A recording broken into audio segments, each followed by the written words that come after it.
जी थाना सदर तांदलियावाला के नवाही गांव चक नंबर 398 गाबे के रैशी मुजाहिद मिराली ने सीआईए स्टाफ मक्कूआना के खिलाफ इल्ज़ाम लगाते हुए कहा है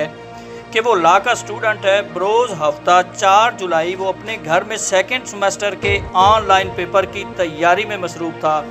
कि अचानक घर की दीवारें फलांग कर सीआईए स्टाफ मक्कूआना के एहलकार घर के अंदर दाखिल हुए, जिन्होंने दाखिल होते ही उसे गिरफ्तार तो कर ही लिया मगर घर में मौजूद औरतों के साथ गालम गलोच और बदतमीजी भी की।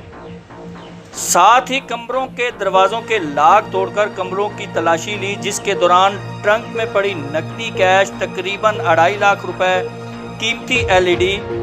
पेडिस्टल फैन, 2 कैन डीजल से भरे एक मोटरसाइकिल 125 भी अपनी वैन में उठाकर ले गए।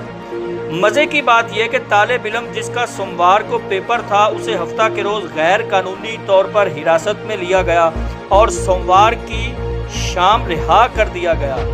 जब पेपर का वक्त ख़त्म हुआ तो मुतासरा मुजाहिद का इल्ज़ाम लगाते हुए कहना था कि उसे शक है कि एहलकारों ने इलाका के किसी बाअसर शख्सियत के कहने पर ही सब कुछ किया है कि पेपर के एक रोज़ पहले गिरफ्तारी और पेपर होने के बाद रिहाई। ये बात साबित करती है कि कोई तो है जो नहीं चाहता कि इस इलाका में कोई तालीम हासिल कर सके, क्योंकि अनपढ़ तबके को गुलाम बनाना और फिर जराइम की दुनिया में धकेल देना आसान तरीन हदफ होता है। इस हवाला से मुतासरीन का मजीद क्या कहना था, सुनते हैं उन्हीं की जुबानी।